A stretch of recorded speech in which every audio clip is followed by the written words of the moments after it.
ዛሬ ደግሞ እስኪ አንድ ወጣ ብለን ለየት ያለ ነገር እንመልከት። እሱም ነገር ምንድነው? እሱ ባለትዳር ብቻ የሚያሳድዱ ሴቶች በኢትዮጵያ እነሱን ትንሽ አየት ለማድረግ እንሞክር። ይሄ ነገር በነገራችን ላይ በዓለማችንም ጭምር በኢትዮጵያ ብቻ አይደለም እና ያላገቡ ሴቶች በጣም በሚገርም ሁኔታ ካላገባ ወንድ ይልቅ በጣም ያገባ ወንድ የሚያሳድዱ አሉ። ይሄን ግን ማለት ሁሉም ማለት አይደለም። አብዛኛውን ግን ባለትዳርም ሆነው ባለትዳርም ሳይሆኑ ላጤዎችም ሆነው በጣም በሚገርም ሁኔታ ካላገባው ወንድ ይልቅ ያገባውን ወንድ ሲያሳድዱ በተለያየ ጊዜ እንግዲህ የሚሰማ የሚነገርም እናንተም የምታውቁት በፍርድ ቤቶች አካባቢም ብዙ ጊዜ የምታዩት ነገር ነው። ምን አይነት ነገር ታያላችሁ? ባለትዳር ሆኖ ባለትዳርን ሴት ሲያማግጥ፣ ባለትዳር ወንድን ስታማግጥ እየተያዘች ወይ ደግሞ እዛ አካባቢ ላይ ትዳሬን አንድ ሰው ቀማችኝ፣ አፓርታማ ውስጥ ሌላ ሴት አስቀምጧል፣ ንብረቱን ያሸሻል፣ በትዳሬ ላይ የማገጠ ነው። ብዙ አይነት እንዲህ ነገር ትሰማላችሁ። ብዙ በትዳራቸው ላይ የሚማግጡ ሰዎች በጣም በሚገርም ሁኔታ ባለትዳሮች ከሆኑ ከባለትዳር ካልሆነች ሴት ጋር ነው። ባለትዳር ያልሆነች ሴት ደግሞ ባለትዳር ከሆነ ወንድ ጋር ነው። እነዚህ ሰዎች ጋር ምን ለየት ያለ ነገር አለ? የክፋት ጥግ ካልሆነ በስተቀር የኃጢአት ጥግ ካልሆነ በስተቀር የወንድምን ሚስት መመኘት የባለንጀራን ትዳር መመኘት ካልሆነ በስተቀር አንድ ሴት ባለትዳር የሆነን ወንድ ማማገጧ ምንድነው ትርፏ? እቺን ነገር ለማየት እንሞክር። እንግዲህ ሁላችሁም እንደምታውቁት ሁሉም ማለቴ ባይሆንም ኢኮኖሚካሊ ካገባ ወንድና ያላገባ ወንድ ኢኮኖሚካሊ እኩል አይደለም። ያገባ ወንድ ኢኮኖሚካሊ ትንሽም ቢሆን የተወሰነ ያቺ ምስኪን ሴት ቤት ውስጥ ለፍታበት ያቺን ቤት ውስጥ እየሰራ እሱ ውጭ እየሰራ እሷም እየሰራ እሱም እየሰራ የሁለት ሰዎች የጋራ ሀሳብ ተደምሮ የተሻለ ሀሳብ ፈጥሮ የተሻለ ገቢ ፈጥሮ የተሻለ ኢኮኖሚ ይገነባሉ። ባልና ሚስቶች ይህን የተሻለ ኢኮኖሚ የገነባው ሰው እንግዲህ ከዓመታት በኋላ ወደድኩ በምትለውም ይሁን ወደድኩሽ በሚላትም ይሁን እሷ መታም ይሁን እሱ ሄዶም ይሁን በትዳሩ ላይ ምን ይጀምራል? የሆነ ማገጥ የሚያማግጣት ሴት ያላገባች ሴት እሷም ደግሞ ባለትዳር እንደሆነ ታውቃለች። ምናልባት ሊነግራት የሚችለው አንዋደድም፣ በሴክስ አንጣጣምም፣ እሷ አክቲቭ አይደለችም፣ ንቁ አይደለችም፣ እንዳንቺ ቆንጆ አይደለችም፣ ማታለያ በጣም ብዙ ነገር ሊላት ይችላል። እና በሚገርማችሁ ሁኔታ ያችኛውን መታለል ፈልጋ አይደለም፣ ታውቀዋለች። ባለትዳር ወንድ ጋራ መተኛት ወንጀል እንደሆነ ታውቃለች። ላታቅስ ትችላለች። በነገራችን ላይ ይሄ ምናልባት በዚህ አጋጣሚ እንድታውቁ የምፈልገው ነገር ቢኖር ኃጢአት ብቻ አይደለም ወንጀልም ነው። አንድ ባለትዳር የሆነችን ሴት ማማገጥ አንድ በትዳር የሆነን ማማገጥ በጣም ወንጀል ነው። በጣም እንደውም የሚገርማችሁ ያ ሰው የህግ አካል ከሆነ የዛሬ ስንት ዓመት ምናልባት የተጠና ነገር ባወራ ደስ ይለኛል እንጂ በተለይ ያ ሰው የህግ አካል ከሆነ ለምሳሌ እንደ ፌዴራል ሊሆን ይችላል፣ እንደ ፖሊስ ሊሆን ይችላል። ምን ከሆነ የራሳቸው የሚዳኙበት እንትናል አንዳንድ ሀገር ላይ እንደሰማውና ኢትዮጵያ ውስጥም የሆነ ጊዜ ሬዲዮ ላይ የሰራን የሰማሁት ነገር አለና እሱ ሜይ ቢ ሌላ ጊዜ ዲቴይል እነግራቸዋለሁና የሰው ትዳር ማማገጥ ኃጢአት ብቻ አይደለም ወንጀልም ጭምር። እኛ ሀገር ያው የሚይዘን ነገር ስላለ ኃጢአትንም ወንጀልንም እያየን አንዳንድ ጊዜ ዝም ስለምንል እንጂ ገፍቶ ከሄደ አንድ ሴት ባለትዳር ወንድን ማማገጥ እሱም ወንጀለኛ ነው፣ እሷም ወንጀለኛ። ወደ እሷ የመጣው ወደ እሱ የሄደችውም ሴት ሁለቱም ተጠያቂ ናቸው። ዞሮ ዞሮ ግን ስለምንድን ነው ያገባ ሰው የሚፈልጉ? ስለ ኢኮኖሚ፣ ምንም ሌላ ነገር ኖሮ አይደለም። በነገራችን ላይ አንድ ነገር ልንገራቸው እንግዲህ በጣም መጥፎ ልማድ አለ። አንዳንድ ጊዜ ምን ተለመደ መሰላችሁ? ሴቶቹ ይሄ ሚሊዮነር የሆነ ወንድ አለ 300፣ 500፣ 600 ሺህ ብር ምንም ለሾፒንግ ቅዳሜ ምንም መስጠት ችግር የሌለበት በቃ ገንዘብ ችግር የሌለበት በጣም የፈለገችው ሆቴል የምትበላ የተፈለገችው ቦታ በመቶ ሺዎች የምትፈልገውን ሽቶ የምትፈልገውን ልብስ ገዝታ የምትገባ የምትፈልገውን ቅባት የምትጠቀም ያደርግላት በጣም ደስ ይላል። ይሄን ህይወት ትለምደዋለች። ከማጋ ትለምደዋለች?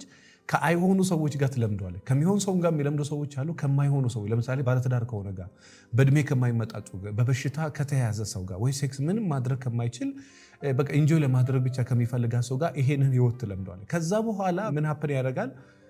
ይሄ ሰው አልፈልግሽም ብሎ ወይ ደግሞ ሌላ ሴት ጋር ሄዶ ወደ ታች ዝቅ ብላ 100 ብር ከሚቸገር ሰው ጋር መኖር አትችልም። ታች ያለው ምሳ ለመጋበዝ በርገር ለመጋበዝ ሸሚዝ ለመቀየር ለመታጠብ እሱ ችግር አይደለም የሆነበት። እሷ እላይ የለመደችው ሂልተን፣ ሸራተን፣ ራት መብላት፣ ቁርስ መብላት፣ ምግብ መብላት ለምደዋለች። ዱባይ በየሳምንቱ መመላለስን ለምደዋለች። የ50 ሺህ ብር የ100 ሺህ ብር ሽቶ ለምዳለች። በጣም የሚያማምሩ አልጋዎችን በ10 ሺዎች እየከፈለች ማደርን ለምደዋለች። 100 ሺህ 200 ሺህ ብር ተከራይቶ ቤት እሷን ማስቀመጥ ይሄን ህይወት ለምደዋለች። ከዚህ ህይወት ከዚህ ሰው ጋር ከተለያየች ወይ ደግሞ ይሄ ሰውዬ ባለትዳር ሆኖ እንደዚህ ኢንቨስት ሲያደርግ ኖሮ ከዚህ ሰውዬ ጋር ከተለያየች ወደ ታች ዝቅ ብላ ምናልባት በኢኮኖሚ ዛት ማች ካላደገ ሰው ጋር መኖር በጣም ትቸገር። ይሄ አንድ ሴት እንዳይመስላል። ኢትዮጵያ ውስጥ ብዙ ሺዎች የሚቆጠሩ ሴቶች ልማዳቸው ለዛ ነው። ይሄ ደሃ ወንድ ላይ ያላቸው እይታ እንትን መጥፎ የሆነ ከዚህ የተነሳ ነው። በቃ ሰውም አይመስላትም። ደሃ ወንድ ሲሆን በቃ ሰው ማይመስላት። አሁን ይሄ የብዙ ሰው የሆነ መጥቷል። በነገራችን የጥቂት ሴቶች ሳይሆን የብዙሃኑ ሴቶች በቃ ገንዘብ ከሌለው ሀብት ከሌለው በሚሊዮን ገንዘብ የማያዘን ከሆነ መኪናው የማያስደነግጥ ከሆነ እንደ ሰው ማታይ ሴት አለች፣ እግር ማታጠብ ሴት አለች። እንግዲህ ሀብታም ሆኖ ቢሆን ደሃ ሲሆን እግር የለውም፣ ሀብታም ሲሆን እግር አለው። ሀብታም ሲሆን ግዴታ ነው፣ ደሃ ሲሆን እግር አለማጠብ መብቷ ነው። እንደዚህ የሚሆንበት ቤት አለ። እና ይሄ ምንድነው በጣም መጥፎ እይታ። ይሄ ሶሻል ሚዲያ ላይ የምናየው ፊልሞች ላይ የሚታየው ሁሉም የሚመኘው የክርስቲያኖ ሚስት እንዲህ አይነት ላይፍ ነው የምትኖረውና እኔ ይሄንን ላይፍ እንዴ አንዳንድ ጊዜ በነገራችን አንቺ ያቺ ሴት አይደለሽም። አንቺ መሆን የምትችለው አንቺን ነው፣ አንተ መሆን የምትችለው አንተን ነው። ይሄን ተከትሎ ደግሞ ወንዶችም ምን ነው በሰላም ነው እንደዛ ጣልፋችሁ ይጠራችሁ? አረ ምን ሰላም አለ። እንደምታውቂው ከባለቤቴ ጋር በቅርብ ነው የተጋባ ነው። ነገር ግን በትዳራችን ምንም ደስተኛ ልንሆን አልቻለም። ይሄ በቃ ፍቅረኛ እንደዚህ ማድረገው ነገር ምንም እያስደስቱ አይደለምና ምን ማድረግ እንዳለብኝ ያስተካክልሽ ብለን ነው። ለሁለታችን ነው አንድ መፍትሄ አለ። የትዳር ሐኪም በእጮኝነትም በትዳር ውስጥም የሚገጥሙ ፈተናዎችንና አለመግባባቶችን ማለፍ የምትችሉበትን መንገዶችና ራሳችሁን በምን መልኩ በመለወጥ ቤታችሁን ሰላም ማድረግ እንደምትችሉ የሚያሳዩ ሀሳቦችን የያዘና የህይወት ዘመናችሁ አማካሪ መሆን የሚችል መጽሐፍ ነው። እና ከየት ነው የምናገኘው? ከእናንተ የሚጠበቀው በ0988 50 77 ላይ መደወል ብቻ ነው። በቃ ራሳቸውን ከከተማው ሚሊዮነር ጋር ራሳቸውን ለማወዳደር ገና ስራውን በትክክል ሳይሰራ በጣም ውድ መኪና ለመንዳት አክት ለማድረግ በቃ እንዲህ ነው ለመባል ይሮጣል ነው። እኔም መክር አንተ ነህ። የከተማው ሚሊዮነር ማሳደድ ትችላለች። በጣም ልቧ ወርቅ የሆነ ሴት ፈልገ ደግሞ አንተ ማግኘት ትችላለህ። እንዳንተው ደግሞ ልብ የምታይ ከነማነቱ ተቀብላ መኖር የምትፈልግ ሴት አለች። ስለዚህ እሷ አስቸጋሪ ወንድ ትወዳለች ማለት አንተ አስቸጋሪ ወንድ መሆን አለብህ ማለት አይደለም። እሷ ውድ መኪና ትወዳለች ማለት አንተ ውድ መኪና መግዛት አለብህ ማለት። ለስራ የሚጠቅመው ውድ መኪና ከሆነ ያለህን ሸጠ በእግር መሄድ የሚያስፈልግ ከሆነ ያለህን ሸጠ በእግር ሄድ። ማሰብ ያለብህ ቢዝነስ ላይ ከሆነ የቢዝነስ መርህ ነው መከተል ያለብህ። እሷን ለማስደሰት የምታደርገው ነገር በኋላ ራስህንም ኢኮኖሚህንም ቤተሰብህን እንድታጣ ያደርጋል። ስለዚህ ሴቶቹ ምን ለምደዋል? በጣም ክፉ ልማድ ለምደዋል። በጣም ክፉ በቃ በሚሊዮን ገንዘብ የማይበትን ከሆነ ወንድነቱ በቃ ጥያቄ ነው። ወንድ ልጅ እንግዲህ ወንድ የሚያደርገው ራሱ የቻለ መሰረታዊ ነገር አለ። ከዛ ውስጥ የቴስቴስትሮን ይባላል። እንግዲህ የሴት ልጅ 1% የወንድ ልጅ 7 የሚባል ነገር አለ እና ሌላ ቪዲዮ ላይ በሰፊው ሰራላቸው። ወንዳ ወንድነትን የሚያላብስ ገንዘብ በሚሊዮን መንቀሳቀስ አይደል። እኔ በሚሊዮን ተንቀሳቅሰው የወንድነት ባህሪ የሌላቸው ሰዎች እናውቃለን። የወንድነት ባህሪም አይደለም እኮ የሰው ሚስት መመኘት። ከሆነ ሰው ጋር የሆነችን ሴት ካያሃት በብርሃን ፍጥነት ያቺን ሴት በሌላ አይን ልታይ አይገባም። በቃ ያንተ አይደለችማ። ያንተ ወንድነት አንዱ ወንድነት ባህሪው እሱ ነው። ወንድ ልጅ የሰው አይመኝም፣ የሱን እግዚአብሔር እንደሚሰጠው ያምናል። ሴት ልጅም የሰው አትመኝ፣ የሷን ደግሞ እግዚአብሔር እንደሚሰጣት ታምናለች። ዞሮ ነጥቤ ምንድነው? ባለትዳር ወንድ ለምን ያሳደድ? ሀብታም ወንድ የሚያሳድዱት ያ የለመዱት ህይወት አለ፣ ወይ ደግሞ ከጓደኛቸው ያዩት፣ ወይ ደግሞ እንዲኖራት የምትፈልገው ህይወት አለ። በቃ በጣም የሚያምር የወርቅ ቤት ውስጥ መግባት ትፈልጋለች። በነገራችን ላይ አንድ ነገር ልንገራቸው፣ ሀብታም ማግባት የምትፈልግን ሴት አታስጨንቋት። በቃ ያ ህይወት የሷ ነው። እንደ ማንኛውም ምከራት። ነገር ግን ነው ደሃ ግቢ ብላ አትቆጣት። በቃ ፍላጎቷ ከሆነ ትሄድ። እሱ የሚፈልገው ቆንጆ። በነገራችን ላይ ምን መሰለ፣ ከላይ የምንጠላው በውስጥ የምንመየው ነገር ቢኖር እኛ ሰዎች ቆንጆ ሴት እንፈልጋለን፣ በጣም ምርጥ ሴት፣ ቆንጆ ሴት እንፈልጋለን። ከላይ ግን የምናወራው ሌላ ነው፣ በውስጥ ግን የምንፈልገው ሌላ። ሴቶችም በጣም ሀብታም ሚሊዮነር ወንድ፣ በሽታውም እድሜው ምን የፈለገ ይሁን፣ በጣም ሚሊዮን ሀብታም፣ በቃ የራሱ ብዙ ነገር ያለው ወንድ ትፈልጋል። ከላይ ላትፈልግ ትችላል፣ ከውስጥ ግን የምትመኘው እሱ ነው።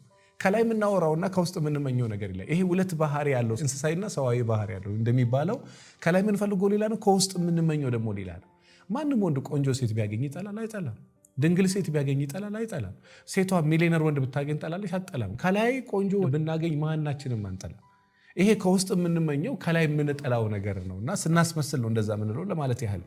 ዞሮ ሴቶች ሀብታም ወንድ ለምን ይፈልጋሉ? ያ ኢማጂን የሚያደርጉት ያ ህይወት ስላለ፣ ወይ በፊልም ላይ ወይ በምን ላይ ያዩት ያ ህይወት ስላለ ቆንጆ ወንድም ሀብታም ወንድም የሚፈልጉት ለዛ ነው። በተለይ ደግሞ የለመዱት ውድ ነገር ካለ፣ የለመዱት በጣም ወጣ ያለ ነገር ካለ ከዛ የተነሳ ሀብታም ወንድ ባለትዳር ወንድንም ገንዘብ ስላለ እንጂ እውነት ባለትዳር ወንድን ማማገጥ ደስ የሚል ሆኖ አይደል። ገንዘብ ስላለው ግን ብዙ ሴቶቹ በቃ ገንዘብም ይሰጣል። እሱ ፋይሉን ትይዝበታለች እኮ በስልክ ላይ የፈለገ መጣ ስልክ ላይ ፋይሉን ትይዝበታለች። ከዛ የተነሳ ዳይሬክትም ኢንዳይሬክትም ብር ከዛ ሰው ታገኛለህ። አስደንግጣውም አስፈራርታውም ቤትህን በትናለሁ ትዳርህን በትናለሁ ብላ አስፈራርታውም ቢሆን ገንዘብ ትቀበለዋለች። አንተ አትወደኝም፣ አንተ እሷ ጋር ነው የምትሄደው። እኔ አንድ በቅርብ የገጠመችኝ ከስተመር አለች እና የሆነ ሰው ወድጃለሁ እና ሁሌ እሷ ጋር ነው መሄደው፣ ሁሌ እዛ ነው የሚያድረው። አንዳንድ ጊዜ በፊት ቢሆን ፊልድ ነው ብሎ ይመጣ ነበር እና አሁን እንደ በፊቱ አይመጣም። እንዴ እኔ አታፍሪም ግን እንደዚህ ራሱ ማለት ይችላል አታፍሪ በነገራችን ላይ ያን ያህል አልደነገጠችም በቃ እንደ ኖርማል በቃ ምን መሰላችሁ ይሄ የወደደ እውር ነው ይባላል እና የወደደ ሰው ስለሚታወር ምንም ብታወሩት ያን ያህል አይደነግጥም መደንገጥ የነበረበት መጀመሪያ ነው ባለትዳር የወደደች ሴት መጀመሪያ መደንገጥ ነበረባት ባለትዳር ሴት ስትወድ መጀመሪያ መደንገጥ አለበት በነገራችን ላይ ሰው የምታይ ከሆነ አንተ ነገ አግብተህ ያንተን ሰው ያይባል በተቻላችሁ መጠን ይሄ በጣም አስቀያሚ በጣም ኃጢአት በጣምም ወንጀል ስለሆነ የከተማውን ባለሀብት ሴቶችና ባለሀብት ወንዶች የምታባሩ ባለትዳር ሰዎች የምታባሩ የሰው ቤት የምትበጠብጡ ሰዎች ይሄንን ነገር እወቁ ባለትዳር ወንድን ባለትዳር ሴትን ማማገጥ ወንጀል ነው በጣም ከባድ ኃጢአት ነው በጣም ደግሞ ከባድ ወንጀል ነው ምናልባት ማታውቁ ካላችሁ ይሄን ቪዲዮ ለዘመድ ለጓደኛ እንደዚህ አይነት ችግር ላለባችሁ ሰዎች ነገሩ ያቺ ሴት አደባባይ ወጣ ባለቤቷን ከከሰሰች ወንጀል ነው በቃ ወንጀል ምንም ጥያቄ የለም ምናልባት እጃቸው ረጅም የሆኑ ሰዎች አሉ ብዙ ነገር ልቀት ሊሆኑ ይችላሉ ግን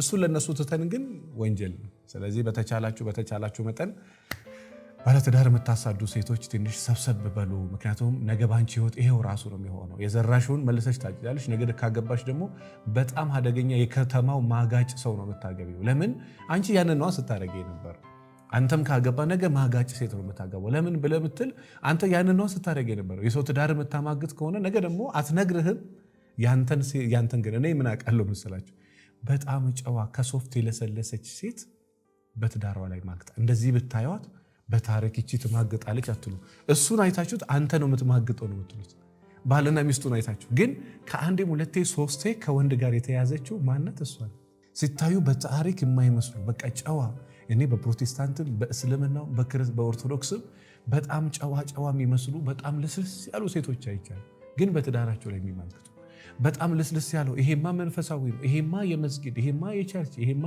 የቤተክርስቲያን ግን አደገኛ ማጋጭ እግዚአብሔርን የማይፈራ እግዚአብሔር የሚፈራ ሰው ይስጣቸው እግዚአብሔርን የማይፈራ ሰው በዚህ ልጅ በነገራችን ላይ ሰው ኃጢአት ይሰራል ግን የሆነ ጥግ ደግሞ አለ በቃኝ ትላለህ የሆነ ሰዓት ላይ ነው ይሄ ነገር ልክ አይደለም ትላለህ ህሊና እንግዲህ የቅርቡ ጌታ ነው ይወቅሰሃልና ካልወቀሰ ችግር ነው በተቻላችሁ መጠን ይሄን ነገር ትንሽ አስቡበት ለማለት ወዳለው ምናልባት አለመግባባቶች ጭቅጭቆች ነገሮች በቃ ደስ የማይል ነገር ቤታችሁ ተፈጥሮ ቤቴን ጠልቼ ነው ያለሁትና ደስተኛ አይደለሁም በጣም ተቆጪ ሆኛለሁ ተሳዳቢ ሆኛለሁ ነገረኛ ሆኛለሁ ኃይለኛ ሆኛለሁ የባህሪ ለውጥ እኔ ጋር አለ ባለቤቴን ጋር አለ ትዳሬ ሰላም አይደለም ደስ የሚለኝ ቦታ አይደለም ምትሉ ካላችሁ እስክትፈነዱ አትጠብቁ ለራስሽ መድኃኒት ፈልጊበት ያን መድኃኒት ምንድነው የስነ ልቦና ማለሙያ ጋር ሄዳን ምንድነው እስኪ ችግሮች ምንድናቸው ከሙያ አንፃር ቢታይ ከመንፈሳዊ ነገር አንፃር ከኢኮኖሚ አንፃር ከጤና አንፃር ከስፒሪቹዋል ላይፍ አንፃር ወይ ደግሞ ከዓላማዎች ከሶሻል ላይፎች ከሰባቱም የህይወት ዘርፎች አንፃር ህይወቴ ቢታይና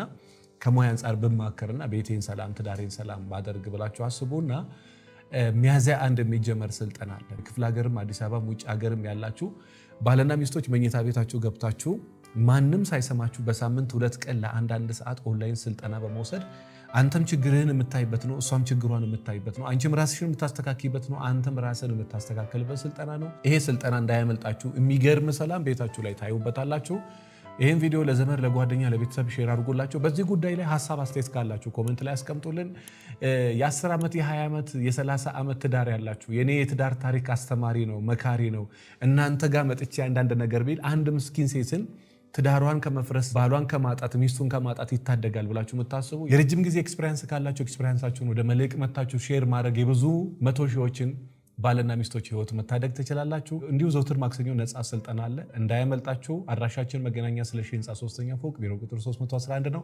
የትዳር ሐኪም መጽሐፍ አለ የትዳር ሐኪም መጽሐፍን ስለ ፍቅር ህይወት ስለ ትዳር ህይወት በቂ ዕውቀት ማግኘት ከፈለጋችሁ ብታነቡት መመከራችሁ መጽሐፍ ነው መጽሐፉንም ለመማከርም የምትፈልጉ 09774050 ላይ ደውሉ አመሰግናለሁ